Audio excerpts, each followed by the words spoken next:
you've worked with people who claim to have near-death experiences, and yet some of them have not. How do you tell the difference between a person who's really had a near-death experience and a person who for some reason claims to have had one but really hasn't?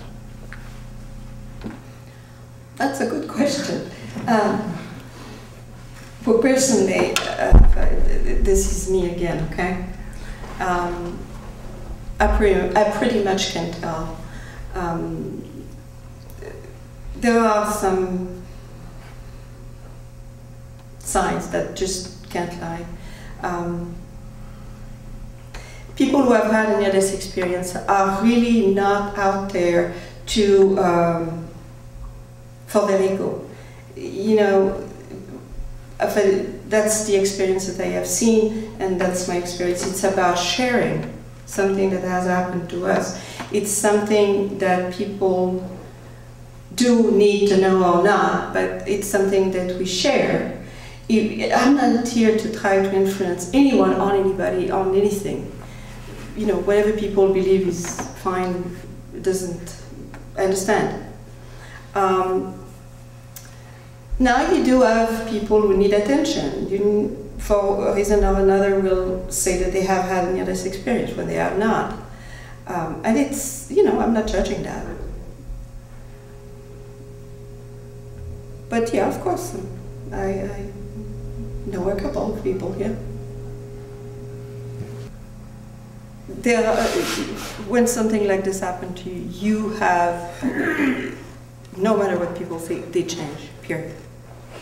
They change.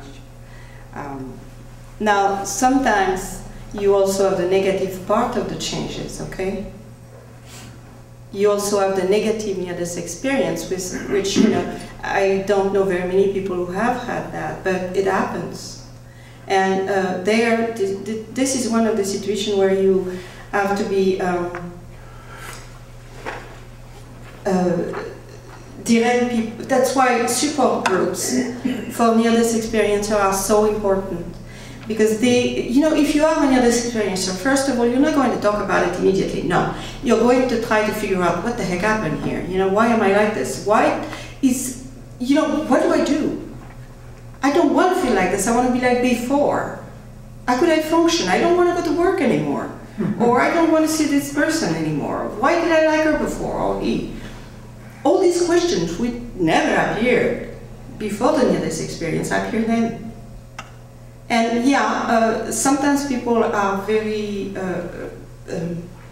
reluctant to accept and even to get treatment. Many people, actually, when I had the group in Belmont, support group, we had a few people who had to have counseling on a regular basis because they didn't understand what happened to them. And they had flashback and they couldn't function. You know, in some ways, the near-death experience, after effects, some of them, are very similar to PTSD that I see with the soldiers or the veteran. They need medication, suicide comes inside, and I'm not talking on a positive direction, you know, you just want to get out there. I don't think suicide is positive in any case. Okay, they told me that very clearly. But the thing is, there is two sides to it. But people not changing, I don't believe that either. Even a mystical experience, which is not the full near-death experience, bring a lot of changes to people. Actually create a complete restart in people's lives, change of faith, many things. With children, you know, things that, or people that didn't want anything to do with other people, for example, or were focused on only one thing, suddenly open up and say, oh, why didn't I do this? Why did I, you know, it changes. So mystical experiences and near-death experiences will have results to, in people's attitude, acting, everything. Sometimes people need to be medicated or cancelled, yeah. Some people do not get over it. I met a couple of people, of young women, who will never get over it. All her life she's going to be on medication, and why am I like this, you know? It's not your imagination at all. It's very real. And we don't care, most of us don't, about what people think about us.